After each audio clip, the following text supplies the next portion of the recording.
Baik, kami awali. Assalamualaikum warahmatullahi wabarakatuh. Waalaikumsalam warahmatullahi wabarakatuh. Kami dari kelompok 4 akan mempresentasikan hasil kerja kelompok kami, yaitu berupa mind mapping guna memenuhi tugas kelompok dengan mata kuliah pembibitan ternak program studi peternakan semester 4 Universitas Nahdlatul Ulama Lampung, dengan judul Mutu Benih menurut Peraturan Kementan. Baik, saya Andra Yudhistira akan menjelaskan apa itu mutu benih menurut Peraturan Kementan. Mutu benih menurut Peraturan Kementan mencakup beberapa aspek yang menjamin kualitas benih yang akan beredar di pasaran. Ini benih seperti ini, contoh-contohnya. Ini mutu-mutunya, maksudnya meliputi genetik, fisiologi, fisik, dan kesehatan benih itu sendiri. Ini di sini adalah contoh mutu-mutu genetik.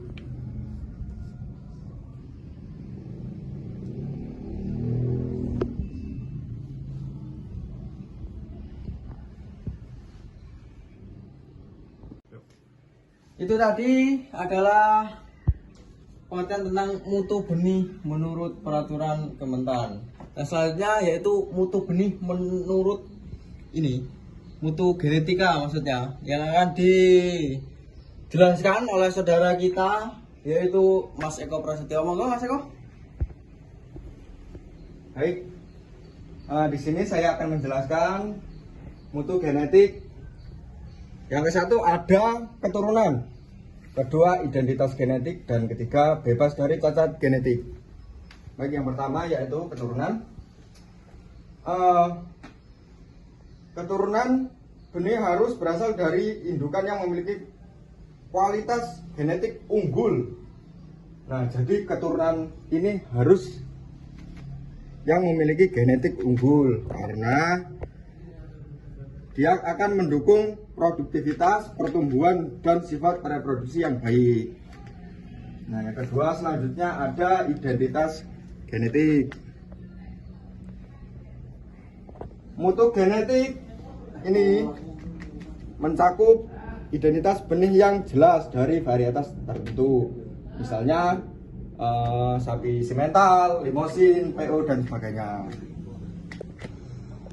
Nah, identitas genetik ini menunjukkan keturunan dari induk yang sesuai. Lalu yang ketiga ada bebas dari cacat. Nah, benih tidak boleh memiliki cacat genetik yang dapat diturunkan kepada keturunannya. Jadi memilih benih itu harus yang sehat supaya tidak ada penyakit genetik nanti akan merusak produktivitas dan mutunya. Baik, yang kedua akan dilanjutkan oleh Mas Febri, yaitu ini mutu fisik. Baik, Mas Febri, silahkan. Baik, saya akan menjelaskan tentang mutu fisik. Mutu fisik ada 3. Yang pertama yaitu penampilan fisik prima. Penampilan fisik prima, benih harus memiliki penampilan fisik yang bersih, cerah, bernah, dan seragam sesuai dengan standar jenis ternak. Jadi penampilan fisik itu harus prima ya untuk bibit. Yang kedua yaitu bebas dari cacat fisik. Tidak boleh ada cacat fisik seperti luka, memar, atau kelainan bentuk pada benih. Jadi kita itu harus memilih benih yang sehat, tidak cacat di fisik maupun yang lain ya. Untuk yang ketiga, ukuran dan berat ideal.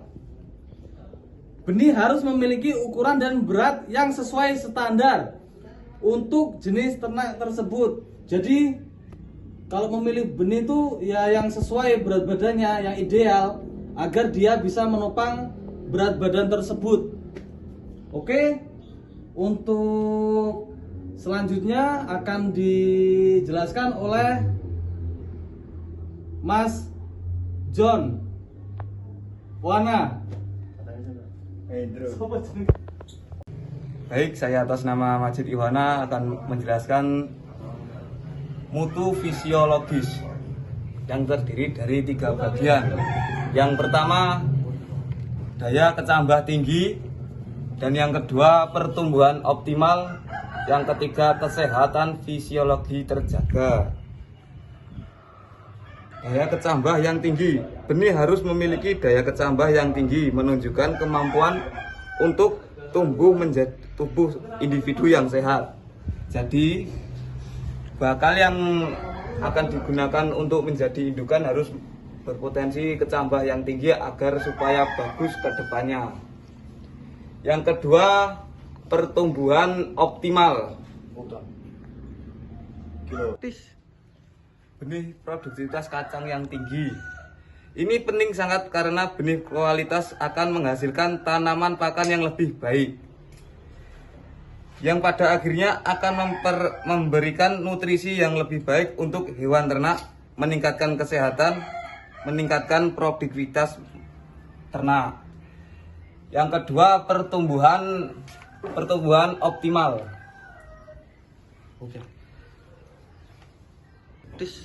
Baik, pertumbuhan optimal. Benih harus memiliki potensi pertumbuhan yang optimal sesuai dengan umur dan jenisnya. Jadi dibeda-bedakan dari segi umurnya. Yang pedet dibedakan yang pedet, yang doro dibedakan yang doro, dan yang indukan dibedakan yang indukannya. Dan yang ketiga, kesehatan fisiologi terjaga. Kesehatan fisiologi terjaga, fisiologi benih harus dalam kondisi yang baik, tidak terganggu oleh penyakit atau faktor lingkungan yang mempengaruhi benih mutu genetik. Jadi kita harus menjaga kesehatan ternak dan juga harus menjaga lingkungan ternak atau kandangnya supaya hewannya kerasan dan mempunyai bakal yang baik. Begitu penjelasan dari saya. Dan yang terakhir, yang mutu patologis yang akan dijelaskan oleh Mas Dimas. Baik, perkenalkan, nama saya Muhammad Dimas Aryansyah. Saya akan menambahkan yang dijelaskan oleh Bang John tadi tentang mutu fisiologis, dan saya akan menjelaskan tentang mutu patologis yang terdiri dari bebas penyakit, yang kedua riwayat kesehatan terjamin, dan yang ketiga kesehatan populasi terjaga. Yang pertama, bebas penyakit. Bebas penyakit yaitu benih harus bebas dari penyakit menular yang ditularkan kepada keturunannya. Yang dimaksud dari benih harus bebas penyakit ini supaya tidak tertularkan kepada keturunannya, yaitu benih harus diketahui kembali benih itu seperti misal benih akan dijadikan calon pejantan atau indukan. Suatu saat jika benih ini sehat dan dia akan mendapatkan keturunan yang baik, sehat dari fisik maupun raganya, Mas, ya. Ngerti lah ya maksudnya. Pokoknya supaya keturunannya jos gandos, teman-teman. Dan yang kedua yaitu riwayat kesehatan terjamin. Riwayat kesehatan terjamin yaitu benih harus memiliki riwayat kesehatan yang baik, termasuk riwayat vaksinasi dan perawatan sehat yang tepat. Dan sekarang saya akan menjelaskan yang kedua ini. Nah, ini menyangkut dari penjelasan tadi, Mas, yang pertama, yang dari bebas penyakit ini, yaitu benih harus memiliki riwayat yang sehat dan dulunya perawatannya itu baik, Mas. seperti tidak telat vaksin karena vaksin itu penting bagi kesehatan ternak. Dan sekarang yang ketiga yaitu kesehatan populasi terjaga. Kesehatan populasi terjaga itu benih harus berasal dari populasi ternak yang sehat dan bebas penyakit menular. Tahu kan ya, penyakit menular seperti itulah. Maksudnya benih harus berasal dari populasi ternak yang sehat itu dulunya, Mas. Indukan dan pejantannya memiliki riwayat baik di segi fisik maupun rohaninya, Mas. Atau bisa disebut dengan reproduksinya itu baik, Mas. Nah, gitulah pokoknya. Baik. Itu semua penjelasan dari kelompok 4 mengenai mutu benih menurut peraturan Kementan yang terdiri dari mutu genetik, mutu fisik, mutu fisiologis, dan mutu patologis. Baik, sekian presentasi dari saya dan akan dilanjutkan. Mungkin ada tambahan sedikit, Mas, dari Mas Andra ini. Baik, terima kasih. Hodok panganan opo to kuwi? Krungu suarane yo lagi iki. Weh, mulai coy. Mulai, Jadi, Mas. mutu benih menurut peraturan Kementan itu ya ini semuanya, Mas, kayak mutu fisiologis, di dalamnya ada daya kecambah tinggi, pertumbuhan optimal, kesehatan fisiologis terjaga, terus kalau di mutu genetik itu keturunan, harus bisa ngasih keturunan, terus identitas genetiknya itu jelas dan bebas cacat genetik, Mas. Semuanya, oke. Terus kemudian mutu fisik. Yo opo deketan, Mas. Mundur. Mutu fisik. Ini yang disut ini. Penampilan fisik harus prima. Maksudnya prima itu yo kelihatan dari fisik itu sehat, buger gitu loh, bugar. Terus bebas dari cacat fisik. Jadi yo nggak boleh cacat. Kalau cacat nanti keturunannya, naudzubillah, nanti nurun keturunannya itu membuat mutu fisik yang kurang baik. Terus ukuran dan berat badan ideal. Jadi ya harus ideal, jangan kekecilan cungkring kayak kurang gizi atau gizi buruk gitu. Berarti itu penting, Mas, keturunan itu. Penting. Kayak bobot gitu. Iya, penting, itu harus diperhatikan karena Loh, ayo Mas lanjut. iya, karena lanjut iki. Oh, iya toh. Karena mutu benih itu ya harus diperhatikan. Ya kalau mau keturunannya baik, keturunannya kalau bahasanya itu mening, ya itu semua ini harus dipenuhi. Karena awal yang baik akan menghasilkan hasil yang baik. Oke, Bro? Oke. Percis, Bro. Lanjut Mas. Saya sing ndi? Saiki apa saiki jatahe? Ya iki mutu patologis urung memang. Itu patologis itu yang pertama genah iki, harus itu bebas penyakit. Oke. Lah masa kalau mau diambil keturunannya sakit, wah ngeri-ngerian itu kayak nggak tega, boy. Jadi kalau penyakit ini bisa menular.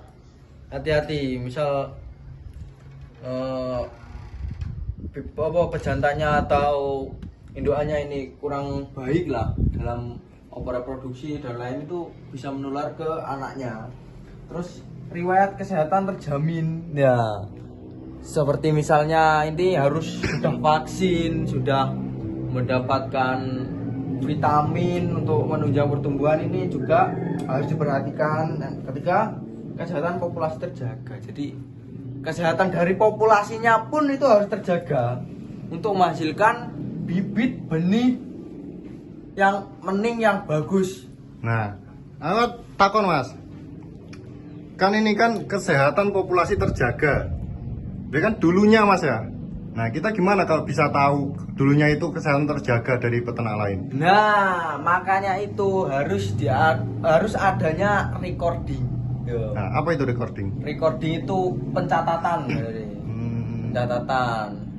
Kayak pencatatan ini apa vaksin itu misalnya toh. Dari yang menjaga sebelumnya? Dari Pak petaninya dulu sebelum diambil. Atau dari peternak lain lah gitu. Oke. Siap. lagi Kak? Ya, karena waktu sudah sore, teman kita udah ditelepon Pak Ya ini. Baik, kita akan lanjut sesi berikutnya, yaitu sesi apa teman-teman? Penutup. Oke. Nih, wes mulai. Yo, sini teman-teman, sini. Oke, ini. Ya, itulah tadi sedikit presentasi atau hasil penyampaian hasil dari kerja kelompok kami dengan Map mapping. map mapping dengan materi mutu benih menurut peraturan Kementan. Oke. Ya, mungkin sedikit saja dari kami, kurang lebihnya mohon maaf jika ada kesalahan. Kami akhiri. Wassalamualaikum warahmatullahi wabarakatuh. Terima kasih semuanya.